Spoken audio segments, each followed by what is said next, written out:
Thank you all so much. Now, you all have a very, very robust experience in advocacy. So I wanted to know, since beginning this career in advocacy, how has advocacy changed in how organizations successfully advocate for the needs of students both in and outside of the classroom? And why don't we have Rebekah start us? So, my career was kind of unique in that I started my career really wanting to focus specifically on education policy and advocacy. So, I had my dream job offer in DC. I majored in both political science and education. And I was like ready to hit the road, ready to work for this organization.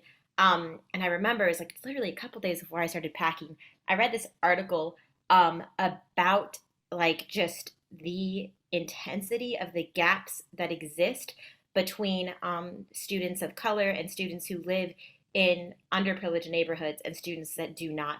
And we're talking like 3 to 4 years behind academically simply based on your zip code. Um, and while I was excited to run into policy and like start making changes, there was like a part of my heart that just needed to like feel what it was like to be in the classroom. And I was like, all right, I'm gonna say like pause on DC for a little bit, and instead of like jumping into advocacy and being in DC, I'm gonna go into these trenches. And I am truly so glad I did. And I feel like the transition in what advocacy looks like, because when people hear that word, especially when it comes to education, and I know at least for me, you think like, oh, I'm in DC, or I'm running organizations, or I'm doing some of the things that are kind of more macro level. But truly, the type of advocacy that is truly like captured my heart and really helped me do the work that I find so impactful is obviously definitely impacted by the macro level things that so many of you do every day.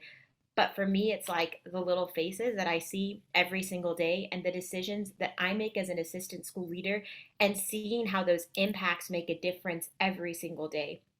And honestly, it can be extremely overwhelming when we have all of these things working against our campus, from teacher burnout to overcoming, the barriers that COVID created and the gaps that it widened because our students didn't have access to technology, because our students didn't have access to food security, our students didn't have access to the mental health services and the stability that school gives them. Like they lost that for months. And we are still helping them overcome the trauma. We're still helping them overcome the basic things that people forget, like how to sit in a classroom and how to relate to their peers. So, yes, we have a classroom of seventh graders, but the last time they were with their peers, they were still technically in elementary school as fifth graders. So, how do we both, teach them and empower them on how to learn, but also help them overcome that trauma? So, for me, what advocacy looks like is like the decisions that I make every single day to make sure that our kids can stay in the classroom. And one thing that I just kind of want to remind everyone is I feel like a transition for me and just for advocacy work in general is like this misunderstanding that these really complex problems are going to have simple solutions. Like frankly, we cannot undo the effects of systemic racism, generational cycles of poverty, trauma from the pandemic. We can't undo that in a semester or school year. And frankly, we cannot undo it with the lack of funding that is just such an intense problem, especially in Florida. We will try our best, and every single day, one student at a time, one little fire at a time, one day at a time.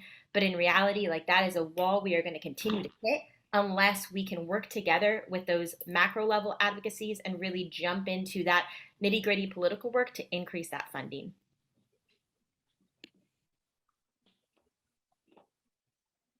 I'll jump in with two additional things that I've noticed or seen since I started my career. And one is really about the availability and the power of data. If you think about pre-2000, early 2000s, it's very difficult to get data that compared and broke down disaggregated data. And there's a great deal of power in the ability to be able to sort of not just make assumptions or give anecdotes, but to really pull out powerful pieces of data and say, here is where an inequity is. Here are where educational gaps have been growing. And that is something that has changed the dialogue, I think, in the last 15, 20 years, as you've been able to demonstrate from a policy perspective exactly where gaps are growing, where exact gaps exist, where gaps are hidden. And so the power of sort of this standards assessment, curriculum alignment has been super helpful, I think, in some of those policy debates. Another thing that I would say that's really changed about advocacy is the move towards social media. I'm thinking back right now to one of the national nonprofits that I ran. And, when I was there, we were still doing monthly printed glossy newsletters for our members. And we were starting in 2008 to figure out how to do our first sort of, social media campaign on the early stages of Facebook. And advocacy organizations and policy organizations have evolved so rapidly over the last decade, and being able to think about what tools are available to, from a grassroots perspective, as well as influencing grass tops, to use social media and to find other folks out there that have affinity with your positions, and to use the social media to move minds, and then to call people to action. So for me, those are two really big changes that have happened during my career. Love that answer, Charles. I was going to mention something about social media. I think one of the key pieces that I think about is, if you look back in history, any sort of social movements or civil rights movements, there was heavy strategy in the beginning. Like there were folks whose only job was strategy, and you heard about it, like when marches in Birmingham, all these things had heavy strategy. And I think we've come full circle and come back, and now that strategy is top of mind for folks who are organizing. It's not just yelling and beating down doors. Now it's, we're going to strategize behind these doors and really be intentional about what we're doing when we're advocating for whatever we're advocating for. And I also think that before, it used to be, we're going to push our leaders to the front, we're going to elect them, and they're going to advocate for us. Now it's our parents are the ones who are advocating. They're organized. Our students are more organized than ever before. Trust me, as a school board member, I see students, they email me, they have groups, they're advocating. And I think I love it. It's such a powerful thing to see young folks and folks who are immediately affected by it be the ones and be the voice of it, because I think that's even more impactful than a representative. The other piece is, I think it's kind of broken down for me recently into like three sort of parts. There's folks who advocate around like partnerships and coalitions. They go out and say, let me build some relationships and partnerships to advocate on behalf of this group that I'm advocating for. Then there's folks who come with like a hot button issue, and we're just going to knock this issue down. We're going to keep pressing on this issue. And then there's this more global perspective where folks are looking at, all right, I can do all those things, but I need to lift up even higher and say, let me look at legislation to figure out how to do it. So I think about groups that come to me, and that's how they kind of talk to me. Some will say, hey, you need to have more resources for this. So that's that partnership issue.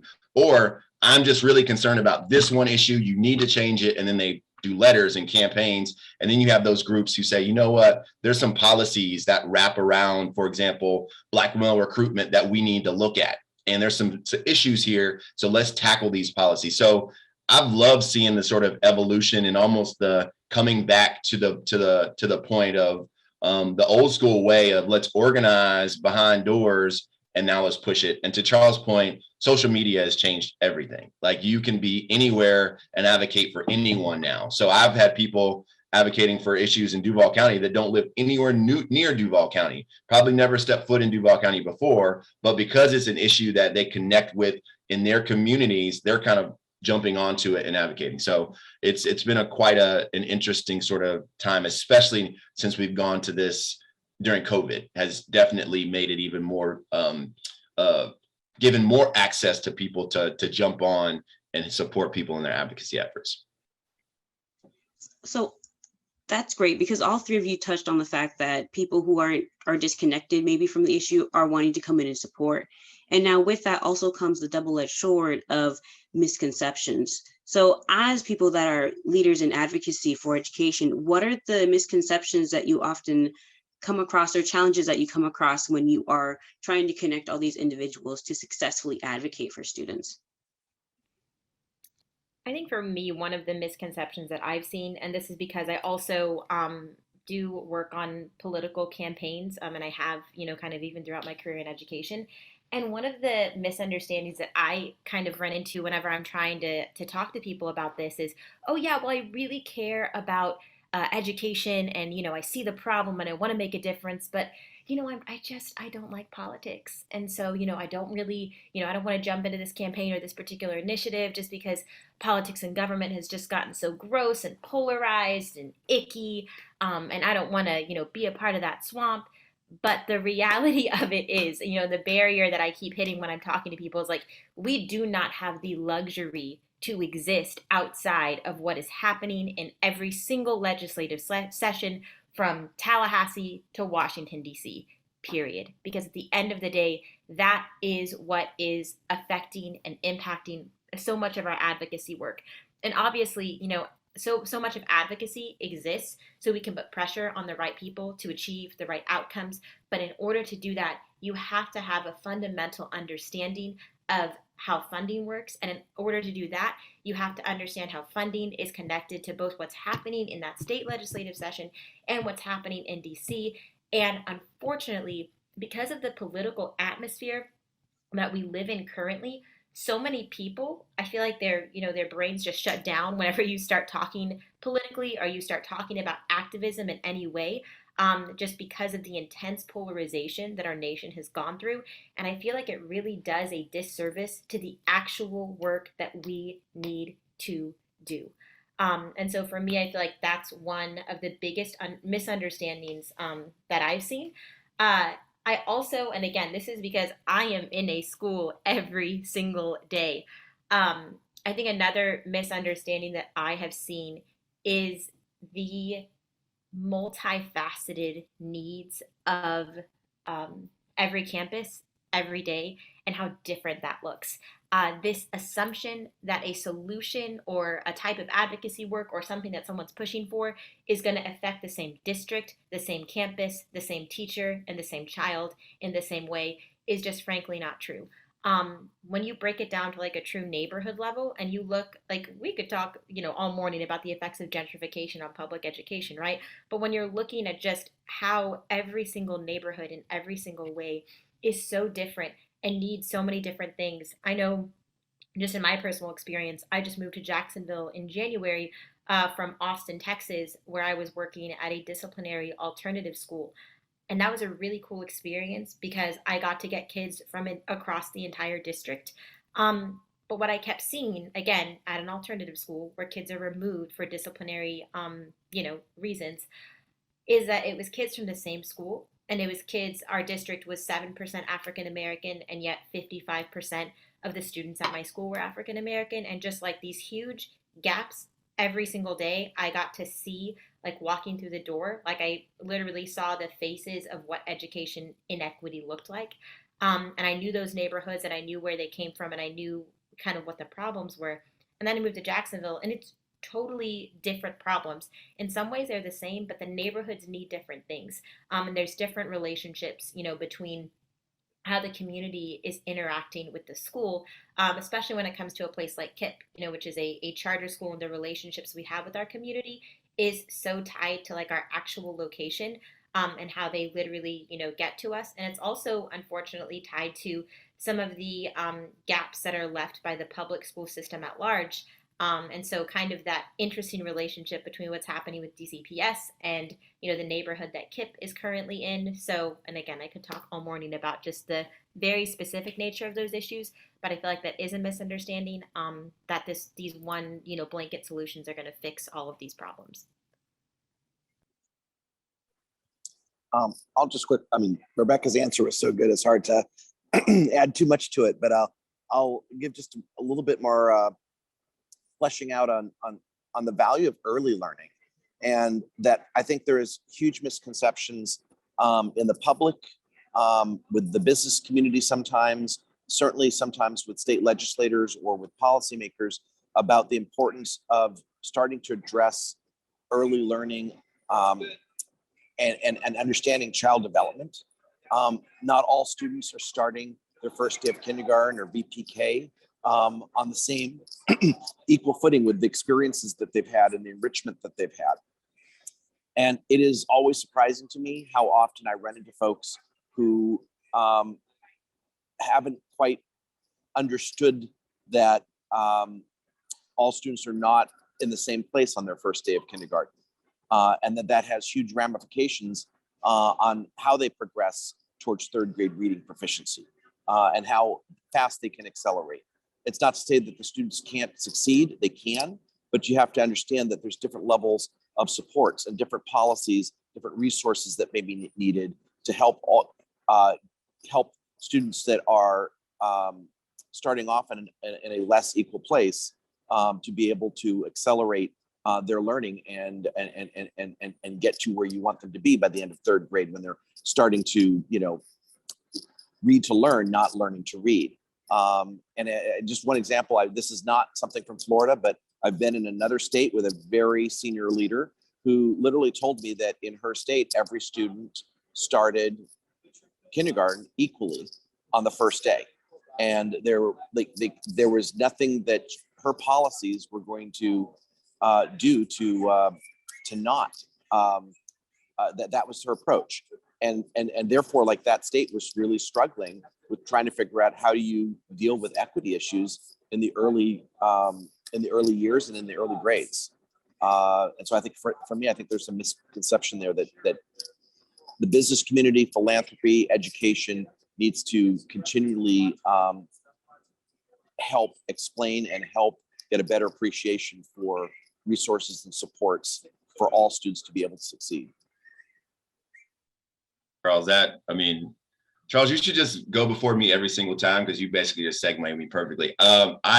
We actually just opened an early learning center, sort of first of its kind on the east side of Jacksonville, STEM focused, because of that reason. There are so many folks who truly believe that, hey, if they're all starting kindergarten at the same time, like, they should just work harder. That's the misconception that oftentimes we have, when you have to look even before they get into kindergarten. By the time they're 4, they've had 4 years of life that something hasn't, some system has intersected with their lives to get them to a point where they're not as ready as some of their peers. And I think it's difficult. So I have a couple of different notes here on this one. Number one, I think there's a misconception that if you are advocating or if you're in the policy world, sometimes people just think you're just complaining, you're shaking things up for no reason, or you're angry. So there's oftentimes that misconception, especially if you're not a policy person and you're a person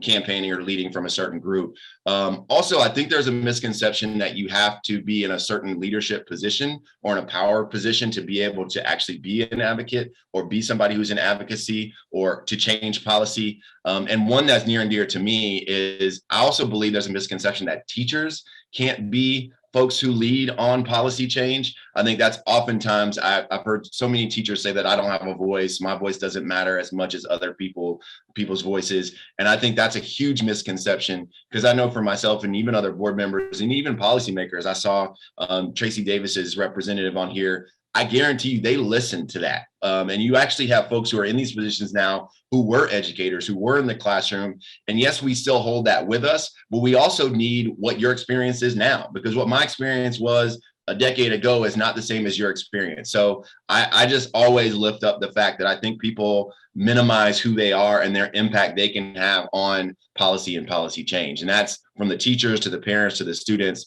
And we're seeing some of that change, but I think that's something that I see a huge misconception. And we got to figure out how to flip that on its head.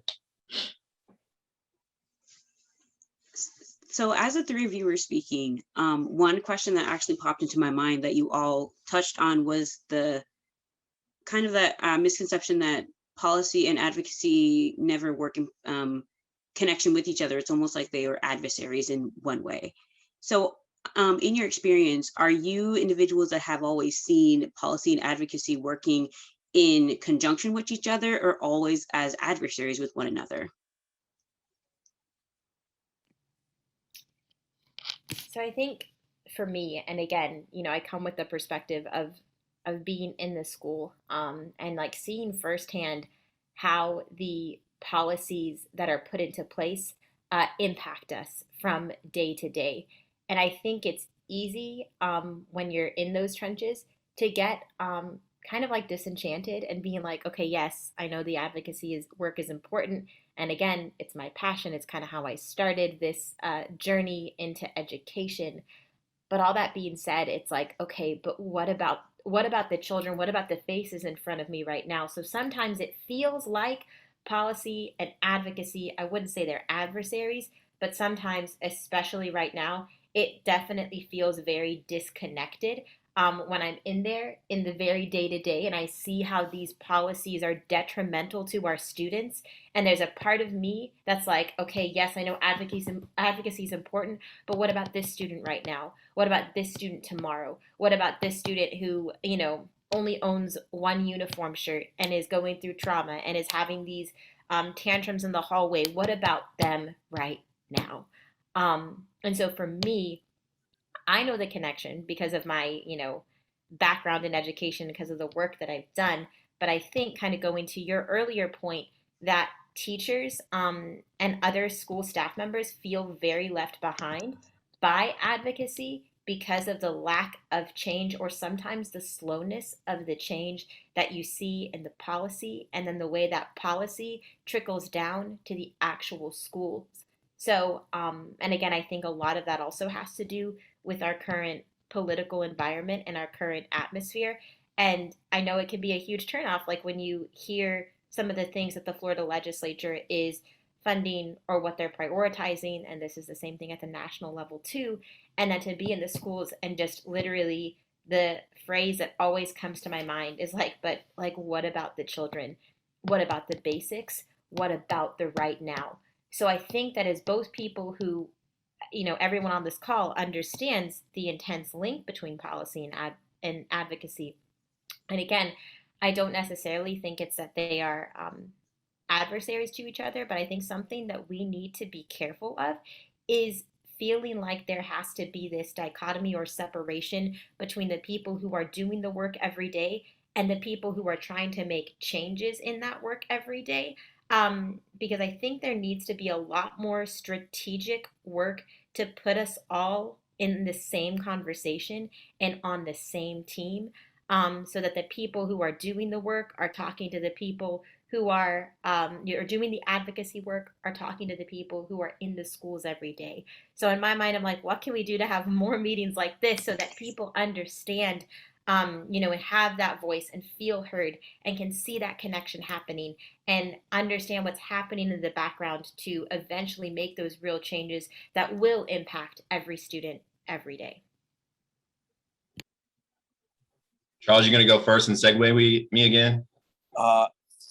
Actually, why don't you go first this time? Yes. I was just going to say a couple quick things. I do think at some points they're adversaries. I think or in people's minds they are. I think sometimes people look at policy and advocacy, and I agree with everything Rebekah said too, but I think also there's times that I think when people think advocacy, they think informal. They think like, this is me just kind of rallying the troops. And when they think policy, they think, oh, that's a formal job. That's someone does that. Someone's elected. And I think that, as Rebekah mentioned, they have to sort of work in accord.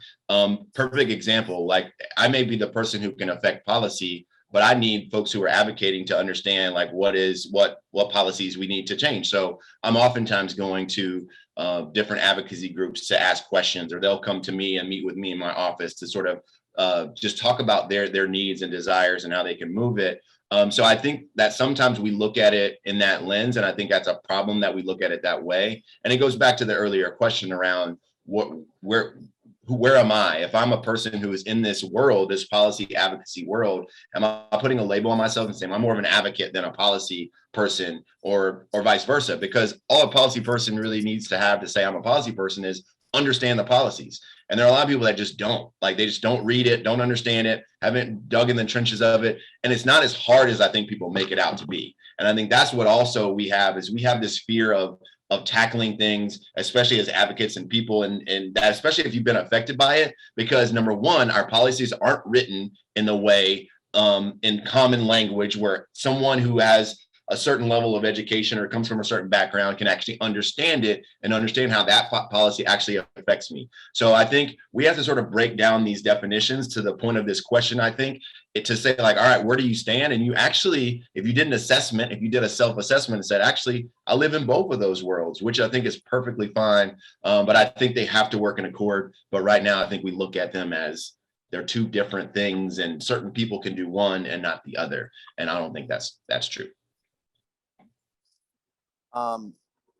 Yeah, I don't see them as necessarily adversarial all the time, particularly if you're thinking through strategy. You're going to want to have a good sense of the policy change that you want. You're going to want to also figure out who are the right messengers and what is the right message, and how do you combine that with the policy to be powerful in being able to target and be specific about the change in ways that both have, are data informed but emotionally appealing. And I know when I've led policy organizations in the past, you don't win all the time. And but when you have a big win or you have a series of smaller wins, you're setting the groundwork for longer term change, for system type change. And if you build in the strategy, you're going to be hopefully making progress at aligning all of these together. You're going to be coalition building to figure out who are the voices that need to be talking to which relevant folks. And that's just going to quickly move into the policy change. So they can be adversarial. I don't think they have to be. And I think, it's obviously best if they're not adversarial and you're really looking from a systems approach at how you're going to, and a strategic approach at how you're going to use both. Yeah, thank you so much, because I know that was one thing, because I told my students about this. They were like, well, can you ask them about politics and if policy and if it's an adversary to advocacy. So that was really great. Thank you so much. Now Can I say one more thing, Emily? Yes, go ahead. So I'm going off script here. One of the things I want to say to that point is I think we don't have enough people who have been the advocates actually run for office. That's the other issue, is we have folks who have money and folks who come from privilege and run for office because there is a barrier to entry for some political positions, because sometimes you have to have that money. And I think we are getting to the point where you're seeing folks who don't have that capital, the financial sort of backing, actually be able to win. But I think at the end of the day, once we start getting more of those folks who are living that world of advocacy from the grassroots level get into these positions, you're going to see some of these policies change at a faster rate than we are right now.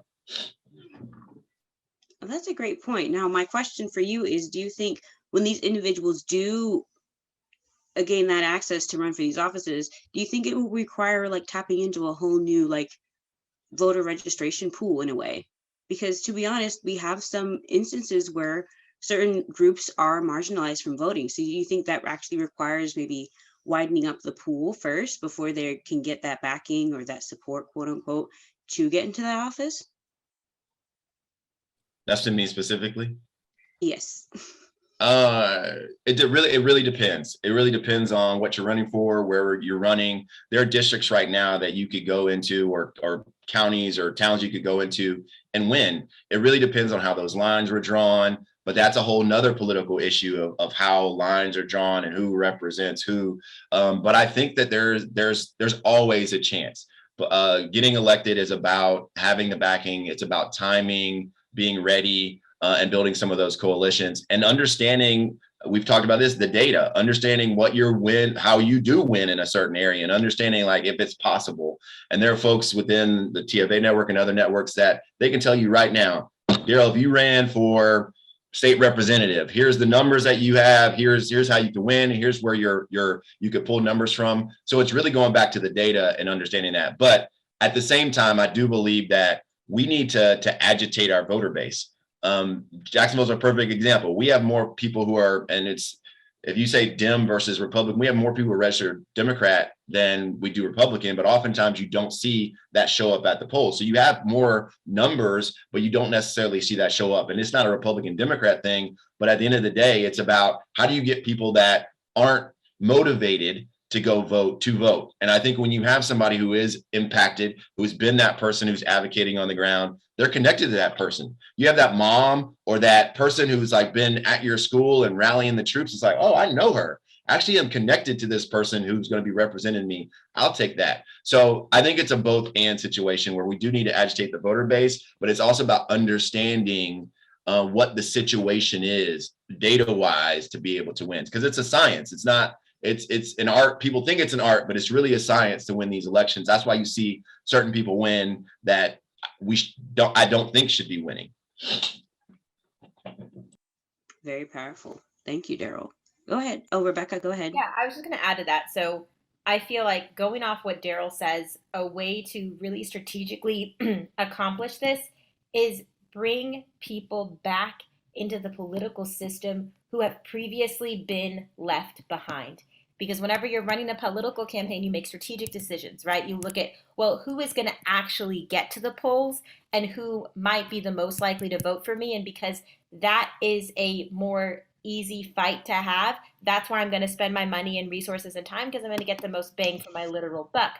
However, what that does is you're skipping over literally entire neighborhoods because, oh, I'm looking at these voter registration logs and they haven't voted in, 3 cycles or ever. So I'm just going to skip them because it's harder to get a first-time voter there than it is to get these other people who I know I can get their vote. Let me invite them to the fundraiser. Let me get them, knock on their door. Let me get them in that conversation. But you're skipping over an entire group of people who are impacted by these policies, and you're skipping over the opportunity to have those conversations with them and tell them, hey, I know your life's being impacted in this way. Tell me your story. Tell me your story so I can tell you about how the next election cycle is so connected to your story and can make that difference. But in order to do that, we have to have people on the ground having the conversations, knocking on the doors, talking to those families, because that is what is going to create true change. And that's what you're going to see at the polls.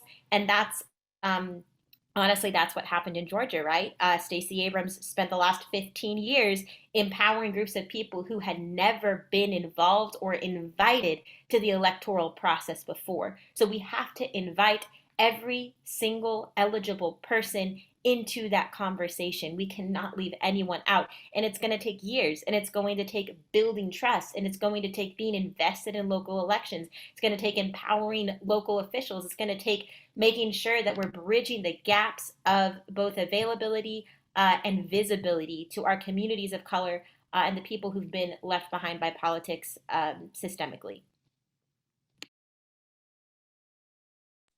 And I'll say this, I think I was laughing, Rebekah, because you are so absolutely right. I mean, even for my campaign, people will advise you. They'll say, well, you need to target the people that are going to vote. Don't target the people that aren't going to vote. And I think, but but we have to understand how the game is played though, too, because we can have the best candidate. And I've seen this, the best candidate go out and sort of spread this wide net and try to talk to all the people that might vote, and they don't get in office. So then it's like, well, this is like moral, like this debate, like, how do I do it? So I think we have to have two things, Rebekah, to your point, the people that are strategically, I'm running for this office, but then you need those groups on the outside that are like, hey, we're going to be agitating and pushing more people into your sort of mix at the same time.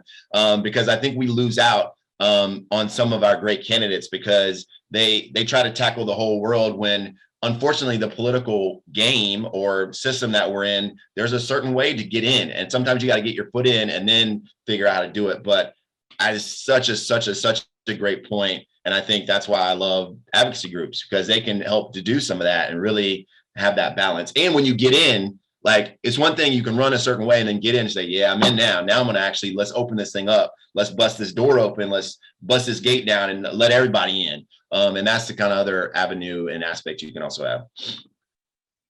Wow, thank you all so much. That was a really great point. Now, we're almost out of time, and I wanted to close this out by bringing it back. We have a attendee who has a question for us, and they just wanted to get your all's input in what amount of input do these teachers in general are encouraged to have in the running of their school and their running of either outside school organizations. So again, the question is, in general, what amount of input do teachers are teachers encouraged to have in the running of their schools or outside organizations? I'll answer that just from the school's perspective. So the amount of, I guess, like input that teachers have in the way that our school is run. I know for me, and the rest of the administrators, we operate a campus that's like kindergartners all the way up through seventh grade.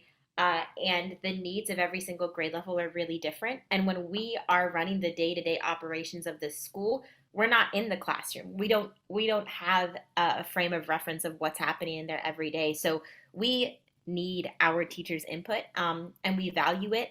And it is, I think it's really unfortunate sometimes because I feel like our teachers are like, they don't always feel that way or they don't always feel seen. But frankly, it's because it's like there's little fires everywhere, if you will, happening all around the school. But teachers need to know that they are empowered to tell their administrators, "Hey, this is what I need, and this is why I need it, and this is what's happening." Because at the end of the day, there is this unfortunate separation sometimes that happens, just like we're talking about between the people in the trenches and the people who are up. Doing more of the policy work, there can be that same disconnect in between the school itself, right? In between the administrative team and in between the teachers themselves. And we need to fix the relationships that happen within the school and make sure we're inviting all teachers, all paras, every single person to the table. Because if you have some type of segmentation within your actual school, the best kind of policies and the best kind of funding isn't going to fix it, right? If you have this like fundamental culture problem. So I guess, the challenge I always have to myself as a leader is to not forget what it was like, to be in those trenches and to be that teacher, and to ask myself, what did I need of my school leaders at that time? And honestly, what I needed was communication, right? So that's something we always try at, and something we're trying to get better at. I think that outside the school, like what our society needs to do better is to make teachers feel like their voices are invited. The first thing that our society can do is pay our teachers better, right? I don't have control over that. I wish I did. Pay off their student loan debt. Like, let's go. Like, come on, let's empower our teachers to have that voice and make them feel like their profession that they chose is truly highly valued. The United States of America pays teachers and funds education the very worst of any other developed nation. And do not even get me started on the state of Florida within our country. So I feel like, yeah, let's empower teachers and invite them. But I'm not going to feel empowered or invited if you're not valuing who I am through the way that you're paying me and treating me as a member of society as a whole.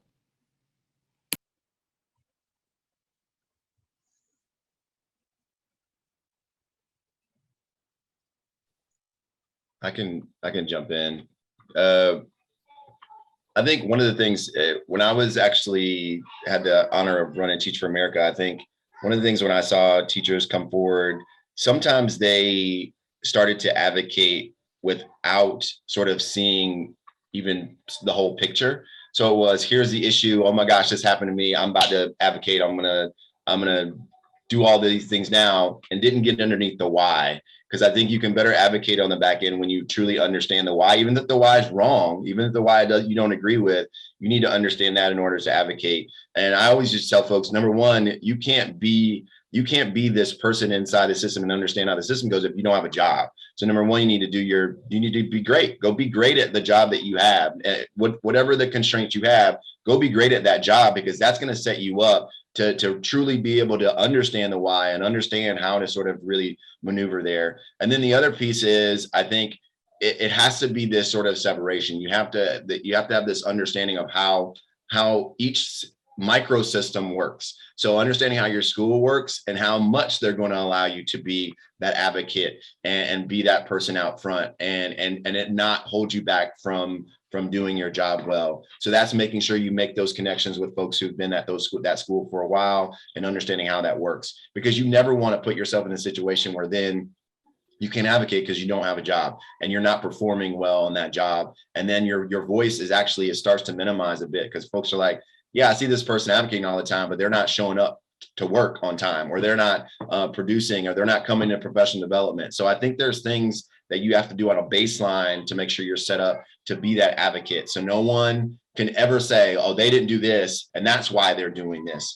Because I think people start to do that when you become that staunch advocate. They start to look for ways to ensure that you cannot advocate anymore. And oftentimes that is, I'm going to silence this person by not having them actually work here anymore. And I'm going to find every reason to make sure that they don't. So I think it's really important that as a professional, because this is a professional job, like you are acting as such and doing your job well. And then it's going to help you to be a better advocate, and people are going to take you even, they're going to give you even more, you're going to get more credibility for it.